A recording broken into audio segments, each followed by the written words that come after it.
La comunalidad, fundamento de la nueva escuela mexicana. Primera parte. El contexto sociopolítico mexicano. Con el arribo de Andrés Manuel López Obrador a la presidencia de la República, como consecuencia de su triunfo en las elecciones presidenciales realizadas el 1 de julio del año 2018, dio inicio un proceso político denominado la Cuarta Transformación de la Vida Pública de México.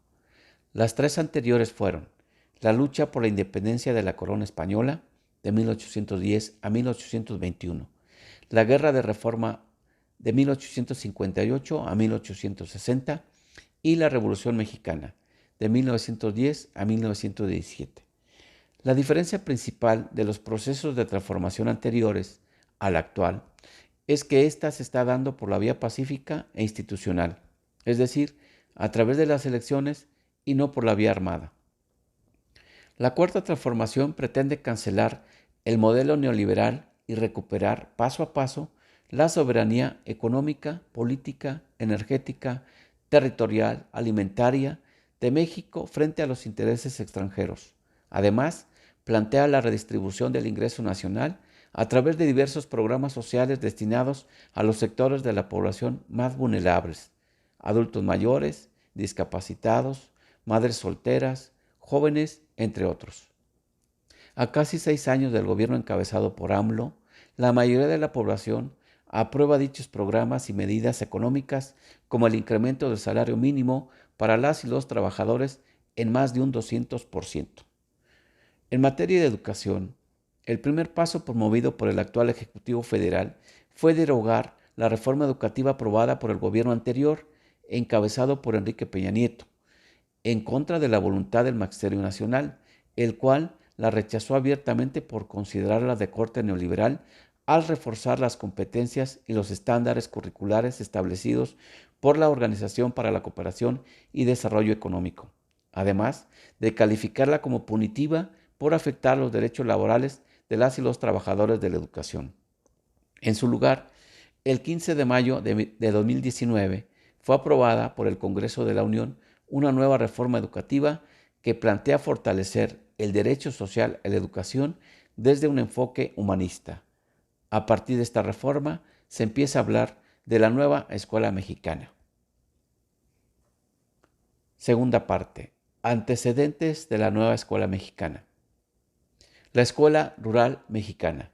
Se trata del movimiento pedagógico surgido después de la Revolución Mexicana que abrazó los reclamos de los sectores populares protagonistas de este proceso sociopolítico con relación al acceso a la educación y a otros derechos sociales como la tierra, el trabajo, la salud, la vivienda dignas. Diseñada e impulsada por intelectuales y docentes como José Vasconcelos, Moisés Sáenz, Rafael Ramírez, Isidro Castillo, José Santos Valdés, entre otros.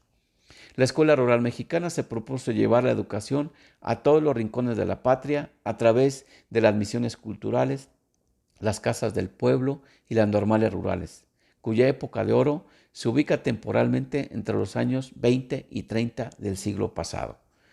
De acuerdo con el profesor Isidro Castillo, abro comillas, la Escuela Rural Mexicana fue conocida a nivel nacional e internacional como un prototipo de agencia educativa multifuncional, ya que atendía simultáneamente a niños, adultos y fomentaba el desarrollo de la comunidad.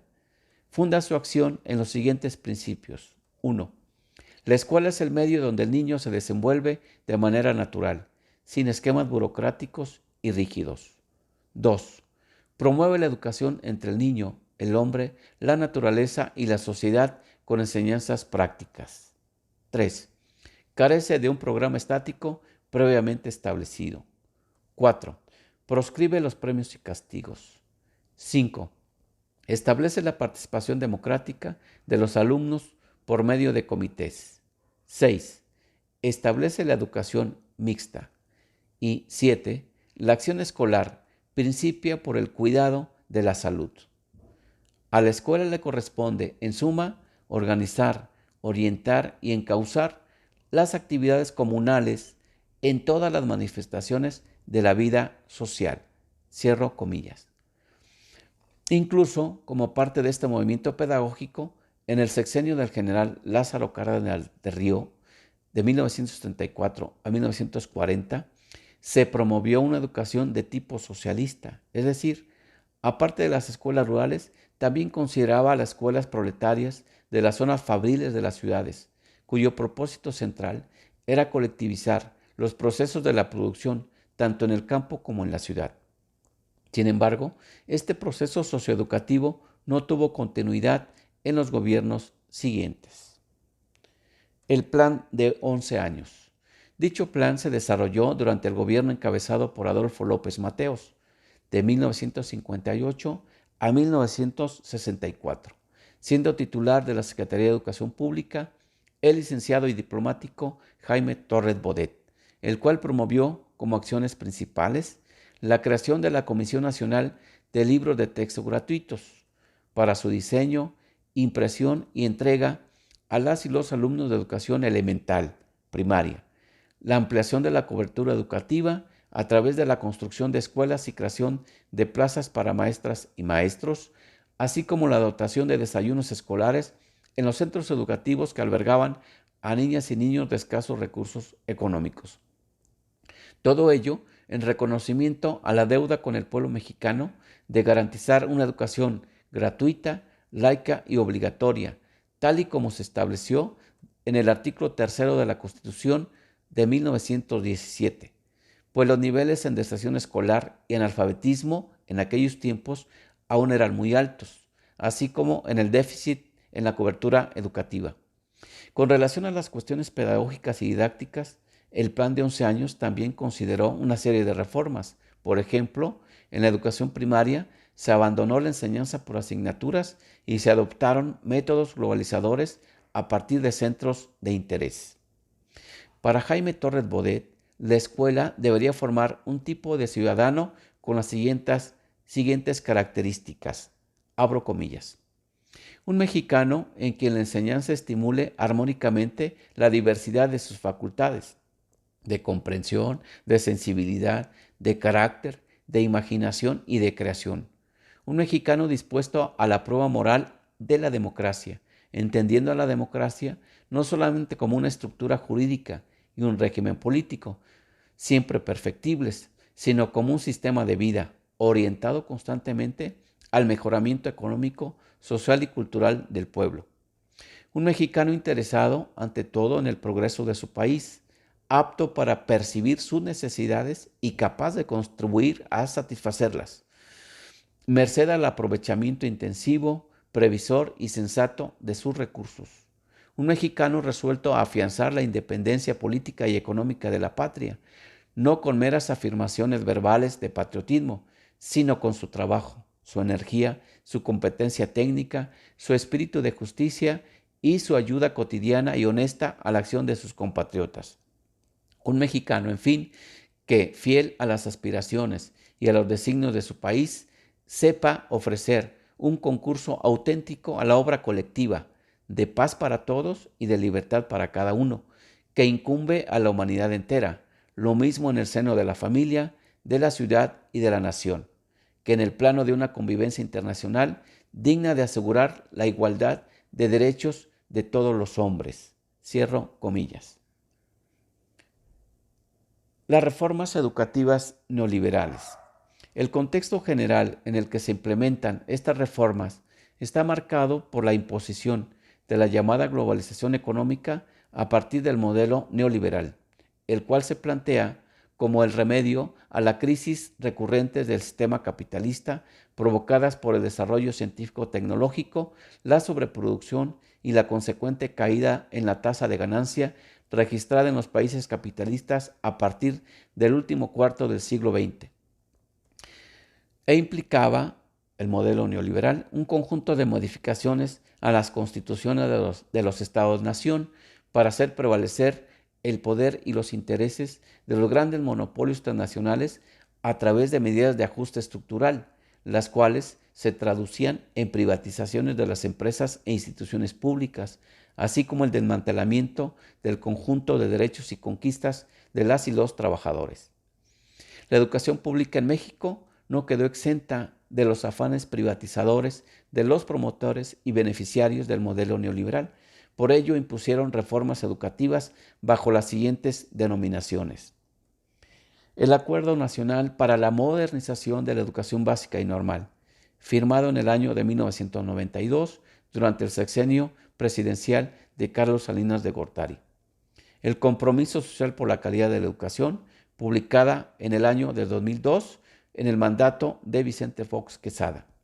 La Alianza por la Calidad Educativa, firmada en el año de 2008 bajo el gobierno de Felipe Calderón Hinojosa.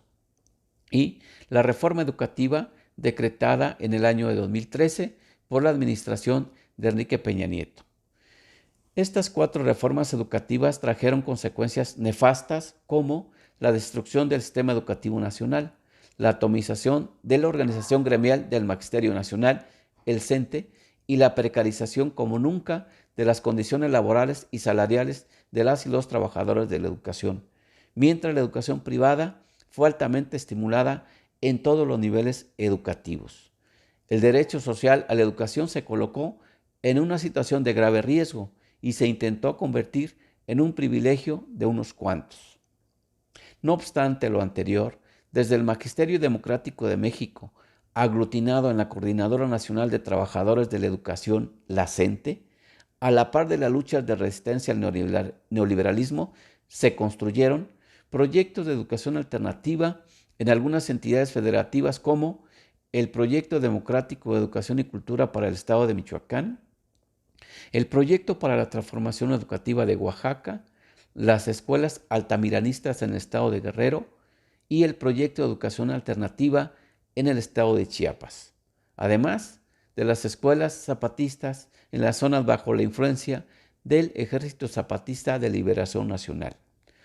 Todos estos esfuerzos por construir otras educaciones y otras pedagogías tienen en común la lucha desde la escuela en el combate a las diversas opresiones que padecen nuestros pueblos, de raza, de clase, de género.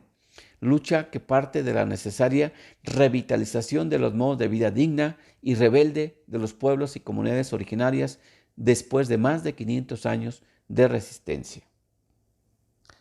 Tercera parte: la pedagogía de la comunalidad, de Isaac Ángeles Contreras.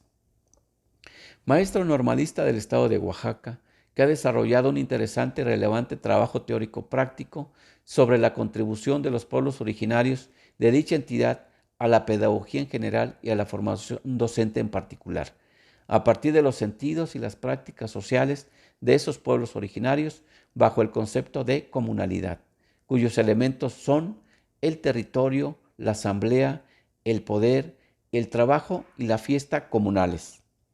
Bruno Baronet, en el prólogo de la obra del citado autor, afirma que, abro comillas, la pedagogía de la comunalidad realza la legitimidad de aprender la historia, la geografía, la cultura y la política de territorios expoliados por la extracción minera, el desarrollismo, el consumismo creciente, pero también por el neoindigenismo y el interculturalismo institucional que aceleran la devastación de lo propio a través de fuerzas letales que conducen al lingüicidio, el etnocidio y el racismo epistémico. Cierro comillas.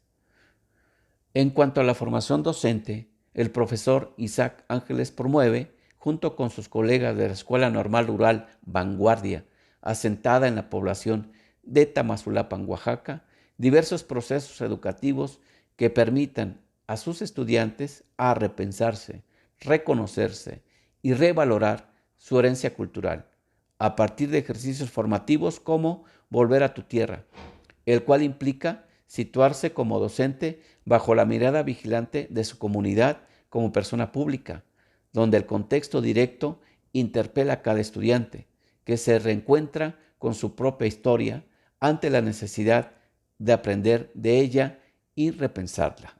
Cierro comillas. Cuarta parte: la nueva escuela mexicana. Derivado de la reforma de mayo del 2019, se diseñaron los principios y orientaciones pedagógicas de la nueva escuela mexicana, la cual, abro comillas, tiene como centro la formación integral de niñas, niños, adolescentes y jóvenes, y su objetivo es promover el aprendizaje de excelencia inclusivo, pluricultural, colaborativo y equitativo a lo largo del trayecto de su formación. Cierro comillas. Los principios de la nueva escuela mexicana son el fomento de la identidad con México, la responsabilidad ciudadana, la honestidad, la participación en la transformación de la sociedad, el respeto de la dignidad humana, la promoción de la interculturalidad, la promoción de la cultura de la paz, el respeto por la naturaleza y el cuidado del medio ambiente. El proceso de construcción de la nueva escuela mexicana ha sido intenso. Comenzó con la propuesta del marco curricular, después con la construcción de los planes y programas de estudio 2022, enseguida los programas analíticos, a la par la edición de los nuevos libros de texto gratuito para la educación básica, contando con la participación de cientos de maestras y maestras de todo el país, a partir del trabajo de codiseño desde los consejos técnicos escolares, los cuales funcionan una vez al mes. La estructura curricular de la nueva escuela mexicana contempla 4 campos formativos. 1. Lenguajes. 2. Saberes y pensamiento científico. 3. Ética, naturaleza y sociedad. Y 4. De lo humano y lo comunitario. Además, considera 7 ejes articuladores: pensamiento crítico, interculturalidad crítica, inclusión, igualdad de género, educación estética, apreciación de las culturas a través de la lectura y la escritura y vida saludable. A partir de lo anterior, el desarrollo de la nueva escuela mexicana implica la integración curricular, la autonomía curricular y profesional del magisterio y la comunidad como el núcleo integrador de la enseñanza y el aprendizaje. La nueva escuela mexicana y las escuelas normales. Al mismo tiempo que se iban construyendo las bases de la nueva escuela mexicana en los niveles de educación básica y media superior, en el caso de la formación docente, se fue desarrollando una estrategia nacional de mejora de las escuelas normales, que tiene como fundamento las discusiones realizadas durante el Congreso Nacional para el fortalecimiento y la transformación de las escuelas normales, realizado en diversas entidades federativas durante los años 2019 y 2020. El objetivo principal de dicha estrategia es, abro comillas, desarrollar una política nacional que fortalezca las escuelas normales, a partir de la formación de maestras y maestros con los conocimientos, aptitudes y experiencia necesarios para el aprendizaje y el desarrollo de los educandos, el mejoramiento de las escuelas normales con infraestructura idónea, el desarrollo de sus programas curriculares, el fortalecimiento de sus procesos de administración y la planeación de sus modelos de ingreso. Cierro comillas. Las líneas estratégicas son la formación de docentes para transformar el país, la escuela normal y su planeación hacia el futuro, desarrollo profesional de los formadores de docentes, la autonomía y gestión de las escuelas normales y la ruta curricular. Con relación a la ruta curricular, se logró la publicación del acuerdo secretarial que establece los nuevos planes de estudio 2022 para la formación docente, considerando las propuestas de las comunidades normalistas en cuanto a contar con un currículo nacional y cursos dentro de la llamada flexibilidad curricular. Sin duda, el proceso de construcción curricular para la formación docente a través del codiseño ha sido de los más participativos en la historia del normalismo mexicano, atendiendo así uno de los reclamos más sentidos de las comunidades normalistas. Sin embargo, podemos afirmar que, al igual que ocurre con la transformación general del país, que está en marcha, la transformación educativa apenas ha sentado sus bases y esta, como aquella, debe seguirse construyendo en vistas de su consolidación en los próximos años, con el propósito de evitar retrocesos de consecuencias fatales para el pueblo mexicano.